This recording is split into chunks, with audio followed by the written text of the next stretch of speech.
the Johnson Wax Program with Fibber McGee and Molly.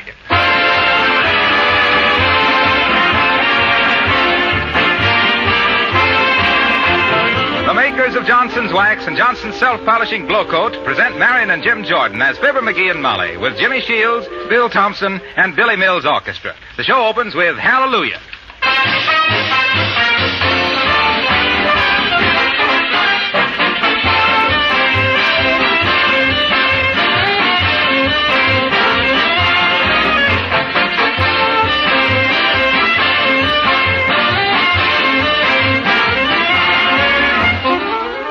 What is the most used room in your house? Well, it's probably your kitchen. That's where you have to spend a great many hours, and it's a room that's mighty important to the whole family.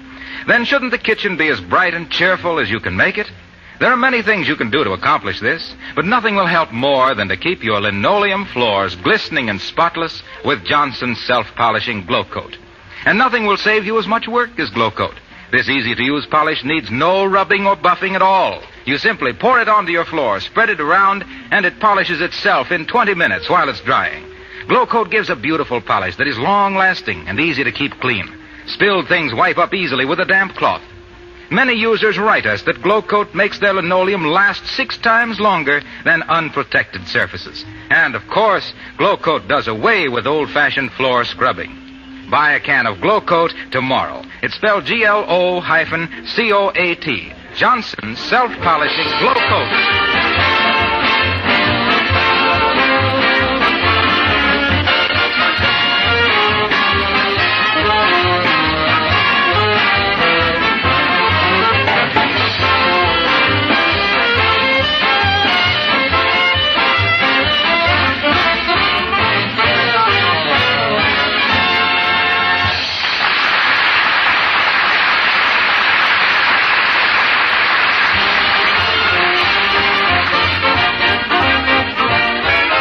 Folks, crime has just raised its ugly head.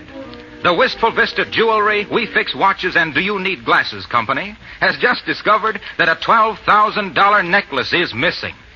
And here, sympathizing with the tearful anguish of the proprietress, Mrs. Teitelbaum, we find Fibber McGee and Molly.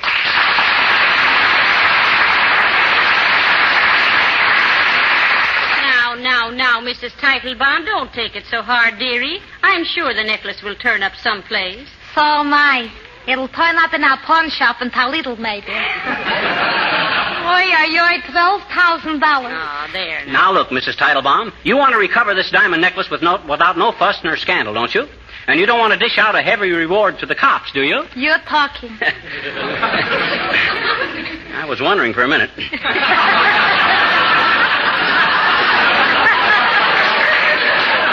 I'm probably the one guy in the world that can clear this robbery up for you and get that necklace back. Mr. McGee, if you can do it, I'm so grateful to you. You can have anything in the store. Oh. At a big discount.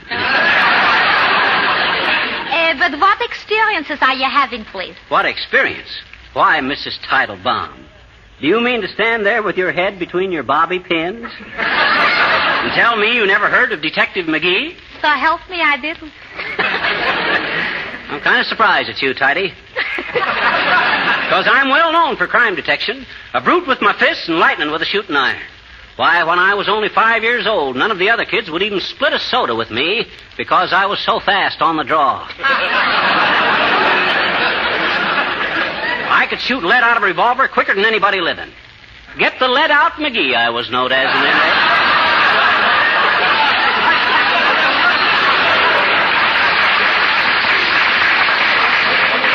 Get the lead out, McGee, the go-getting gumshoe Galahad, going great guns at giving the gate to groups of gaudy gamblers with McGream and Gat, gallantly girding the gold to give gangsters a gruesome glimpse of the gallows, and gathering great gobs of glory as a go-between for good government from the grim, gaunt gullies of Galatea to the well. That gives you a rough idea.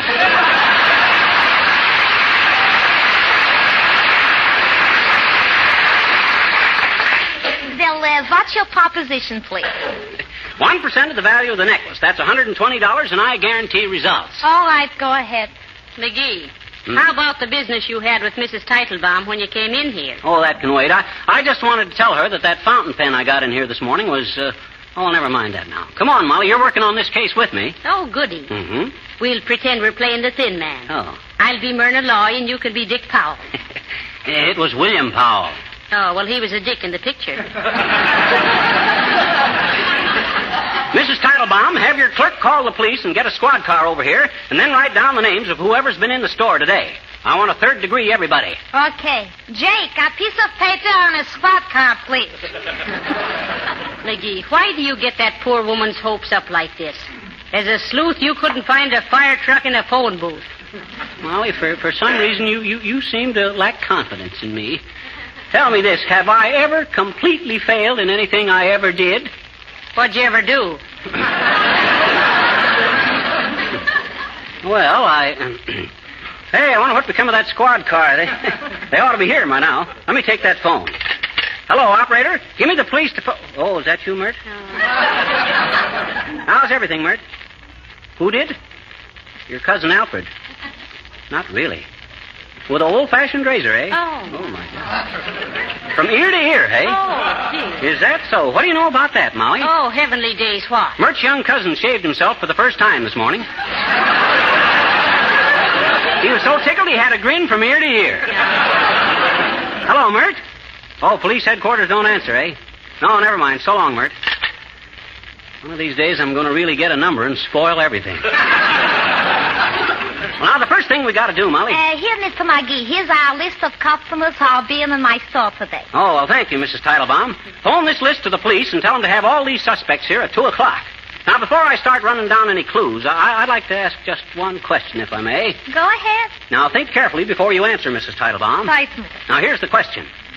Does this list you gave me comprise the names of each individual who had access to or means of or by use of accomplices, hereinafter referred to as the party of the second part, any suspicious actions on part of same? A very shrewd question, McGee. Can I answer yes or no? Yes. No. Thank you. That clears up an important point. Now... Somebody here called for a squad car.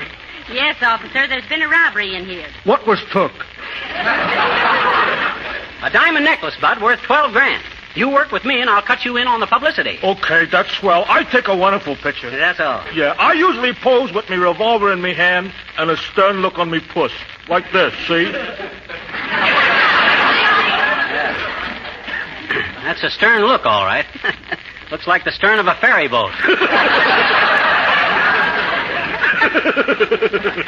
But the publicity will come later, officer. Okay, Doc. Well, I'll be waiting for you outside in the squad car. Okay, Bud. Now, the first thing we'll... Oh, hey. I just thought of something. Come on, quick. Where, McGee? Never mind. No time to answer questions. We'll be back shortly, Mrs. Teitelbaum. Come on, Molly. Hurry. Time means everything. What is this? What is this? Hey, officer. Drive us to 79 Wistful Vista. In a hurry. Yeah. Get in the squad car. Quick, Molly. Oh, dear, oh, dear. Step on it, Bud. Get going. Yes, sir. Oh, my.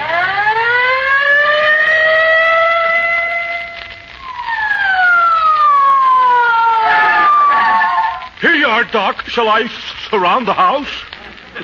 No, you come back for us in a half an hour. Okay, Doc. That's all clear. McGee, what was the idea of risking our necks to get to our own house? Why, Molly, don't you realize? It's 12 o'clock. It's time for lunch. Oh.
the jewelry store, Doc.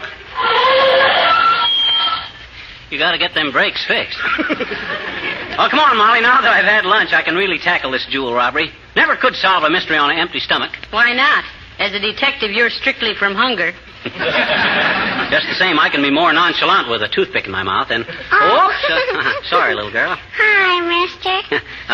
Don't stop me now, sis. I'm on a case. Gee, are you a doctor? Are you? No, I'm a detective. I said, now listen, sis, I ain't got time to be bandying words with you. You run along about your business, and I'll run along about mine. Go on now, sis, beat it. Where? Well, where were you going when I bumped into you? Don't you know? How should I know? Well, gee, I thought you were a detective. Dad ratted, I am a detective, but how should I know all about you? Well, I know all about you, I bet you. Oh, no, you don't. Oh, yes, I do. Oh, no, you don't. Oh, yes, I do. Oh, all right. If you know so much, tell me all about me. Okay. Okay. You're 5 feet 7 inches high, and you weigh 142, and your waistline is 37 inches. And you got a appendicitis scar on your stomach, and you need to have your tonsils out. And you were born on the 16th of November, and you had cauliflower for lunch, I bet you. Well, I'll be a censored exclamation.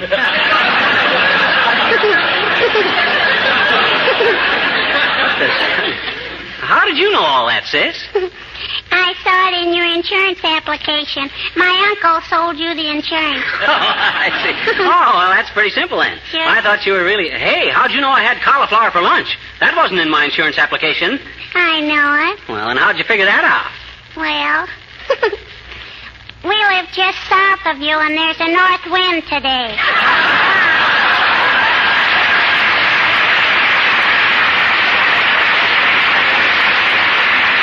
Come on, let's get in the store, Molly. I gotta get busy on this case. Oh, there you are, Mr. McGee, and there's my diamond necklace bracelet. What's the matter? Necklace. Don't worry about your necklace now, Mrs. Teitelbaum. I never fail. When it comes to recovering precious stones, I'm quicker than a snake. Kind of a diamond-back rattler, you might say. Don't you get it, Molly? Precious stone returned, diamond. Ain't funny, McGee. Oh. I second the motion. Okay, you'll see. I got this thing all figured out. Now, have that cop send in the first suspect, Mrs. Teitelbaum. Certainly, right away. Officer. Now, you sit there, Molly, and take notes. All and on the right. first... I demand to see the officer in charge about this scrub. Oh. How do you do, Mrs. Uppington? Why, Oh, how do you do, Mrs. McGee? And Mr. McGee. Hi, Uppy. Why, I don't understand. They told me I was to be interviewed by a detective about some horrid robbery. Mrs. Uppington, I'm the detective. Sit down. Just one moment, Miss McGee. I know nothing about any robbery. Here I was innocently doing my Christmas shopping and... Oh, shopping, eh? Got plenty of money to spend, Mrs. Uppington. Yes, I have. If it's any of your business. Make a note of that, Secretary. Carrying plenty of dough. Is this the first diamond necklace you ever stole, Mrs. Uppington? Answer yes or no. No, it isn't. I mean, yes, it is. No, Mr. McGee, I have never stolen anything in all my life, and I refuse to answer any more questions. Now, look, Mrs. Uppington. We're your friends. We realize that it's easy for a girl like you to go wrong. Unhappy conditions at home, alone in the big city, malnutrition, frustrated in love, and with malice aforethought. Mr. McGee, please. Now, Mrs. Uppington.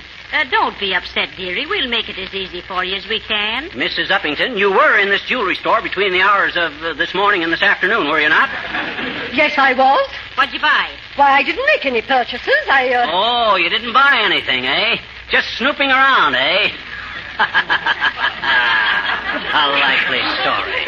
A gal with plenty of money goes in a jewelry store full of diamonds and emeralds and rubies and all stuff like that there and don't buy anything. Come, my good woman. I am not your good woman. Oh, you're not a good woman. I protest I am too a good woman. Oh, contradicting yourself, are you? Can't stick to one story. Split personality, eh? Mr. McGee, you will soon be a split personality if I can find an axe somewhere. Why, of all the impudence I ever heard in my life, Well, goodbye.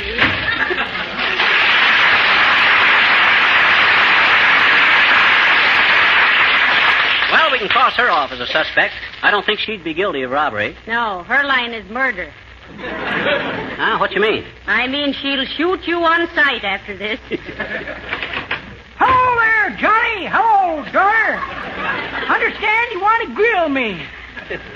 You betcha, old-timer. Good. Grill my back first, will you? Been cold all day. No, you don't understand, Mr. Oldtimer. We're trying to find out who stole a $12,000 necklace. Hey! This is an important case to me, old-timer. And believe me, I'm going to get every one of them diamonds back. I ain't going to leave a stone unreturned.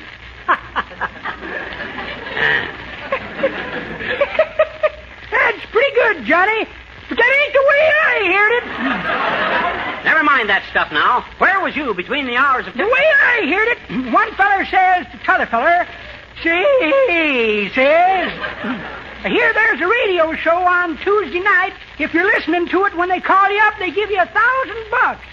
Look here, says t'other feller, if you're still talking about that Fibber McGee program, tell you right now, it ain't worth it.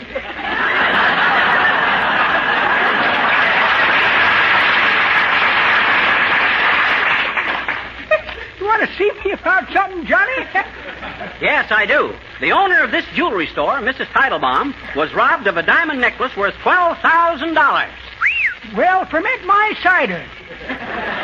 What do you know about that? The question is, what do you know about it? Oh, not a thing, daughter. I got an alibi. Oh, no, you haven't. Just about the time of the robbery, a witness looked in the window of this store and seen your head. That's my alibi, Johnny. I was out of my head at the time.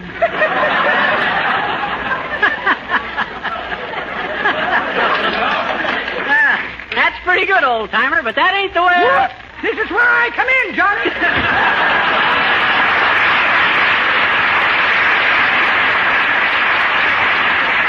Well, there goes another witness. Yeah, probably just as well. That guy's so far into his second childhood, they'd have to try him in a juvenile court. Uh-oh, here comes the next witness. Just take that chair facing the window, please. Your name, please. Harlow Wilcox. Where do you live? In a house. Of course you live in a house. Everybody does. Eskimos don't. Eskimos don't enter into it. Yes, they do. They enter into it through a little door in the front. You see, they cut the ice away. Silence. Yes, sir. Now then, Wilcox, what do you know about this crime that's been committed here? I think it's terrible. I haven't thought of anything else for months. Oh, my, it was premeditated, dearie. Do you realize what you're saying, Wilcox? After all, stealing a $12,000 necklace is no joke. Necklace? What necklace? Well, you said you'd been considering the crime for months. Oh, not that crime. Huh? No, it has nothing to do with a necklace. Oh. I've just been thinking what a crime it is that Mrs. Teitelbaum didn't protect and beautify the linoleum in this store with Johnson's Glow Coat. Folks, I might have seen this coming. As the guy said when he shot the barbershop quartet, it's a foregone conclusion. Race on, Racine.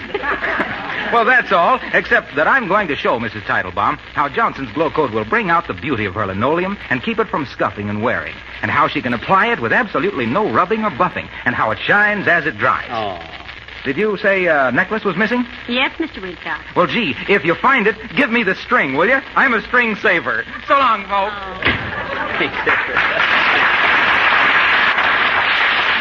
My, that's a relief to me, McGee. I was afraid for a minute that he was the robber. Nope, and even if he was, he'd beat the rap.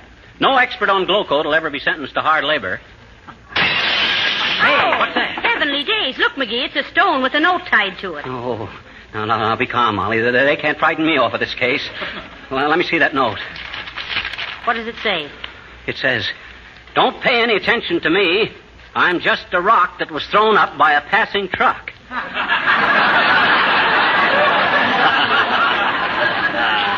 A likely story. Uh-oh, here's our next witness. Take the chair by the window, Bud. What's your name? Jimmy Shields. What do you do? I'm a singer. What you gonna sing? My prayer. Okay, Jimmy, go right ahead.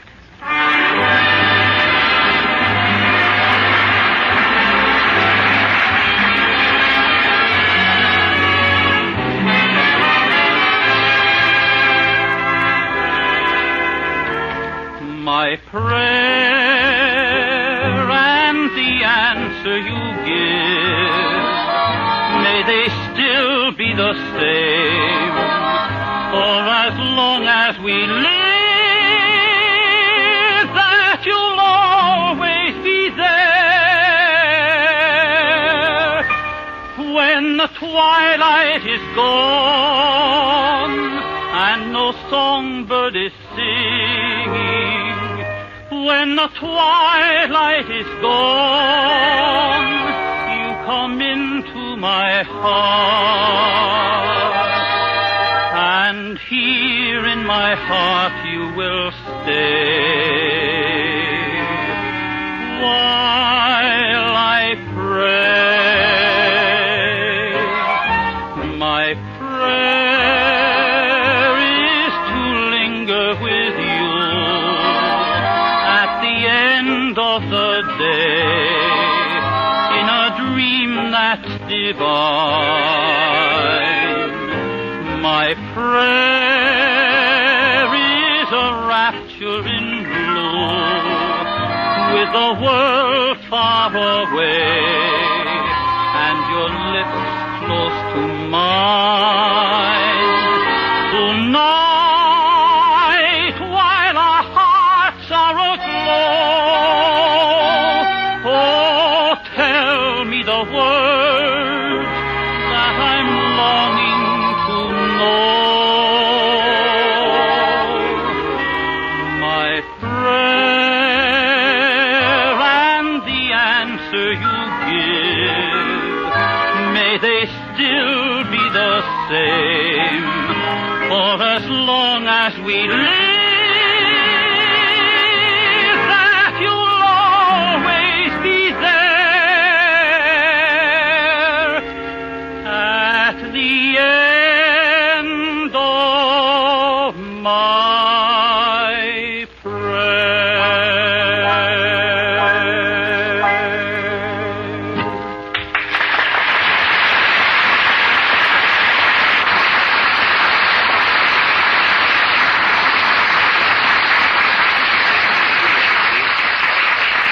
Well, I'm getting a little tired of this, McGee. Now, don't worry, Molly. I got this case all solved. Well, I- Why, just... Ah, there, Jitterjaw. Understand you want to question me. Answer yes or no. Yes. Splendid, splendid. I was getting homesick for a good third degree. Go right ahead, Sherlock. I'll stand by to give you the needle. What's your name, my man? Oh, going to be formal, eh? My name is Horatio K. Boomer. Horatio K. Boomer. What's the K for? Kill Patrick. Patrick was my brother, the rat. What's your address? In front of the pinball game in Kramer's drugstore for the nonce. Call me up sometime. If a man answers, that's Kramer. Now, look, Mr. Boomer, there's been a robbery in this store. A $12,000 diamond necklace. Yeah, and you got a reputation for living by your wits, Boomer. Is that so? Well, if you ever lived by your wits, Gumshoe, you'd be on half pay.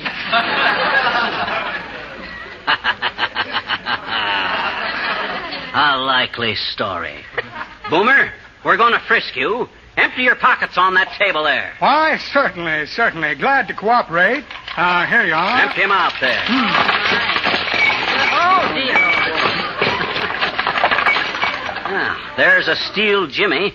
Brought that along to open clams with. Going to a clam bake later on tonight. Or should I say another clam bake?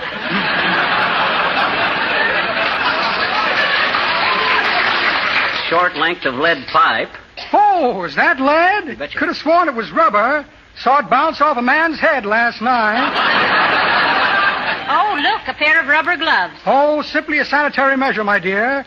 Going to help a friend of mine clean out a dirty old bank tomorrow.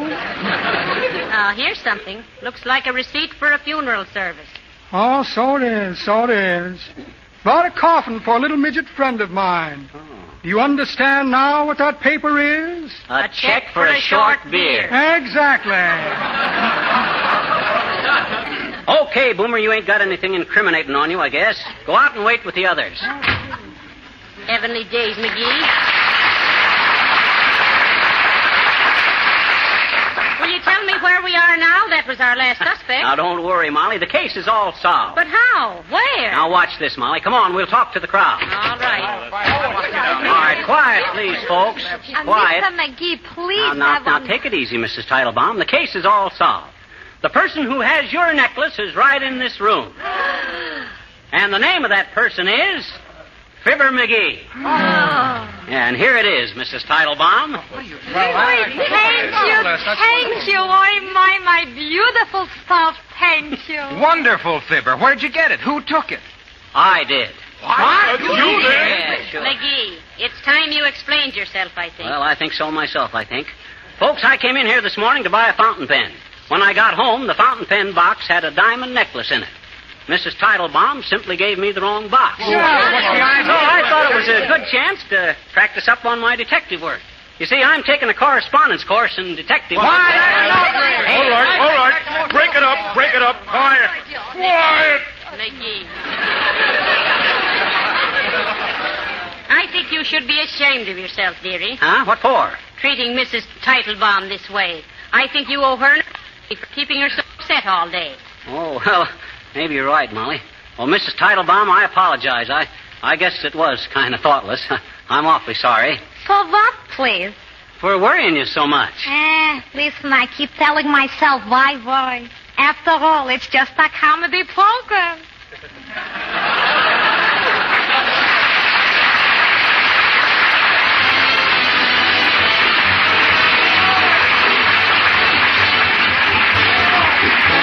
Fibber and Molly will be back in just a moment. But before they come, let me ask you to look around at your floors for a moment. Look especially at the places where they get the most wear, in the hallway or in front of the dining room door.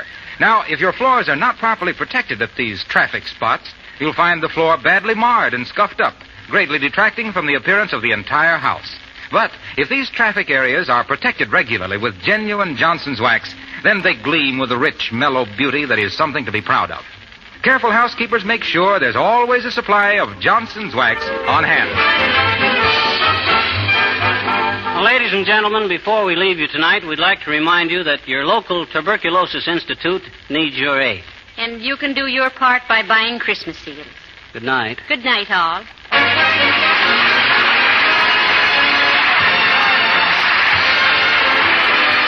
This is Harlow Wilcox, speaking for the makers of Johnson's Wax and Johnson's Self-Polishing Glow Coat, Racine, Wisconsin, inviting you all to join us again next Tuesday night at this same time. Good night.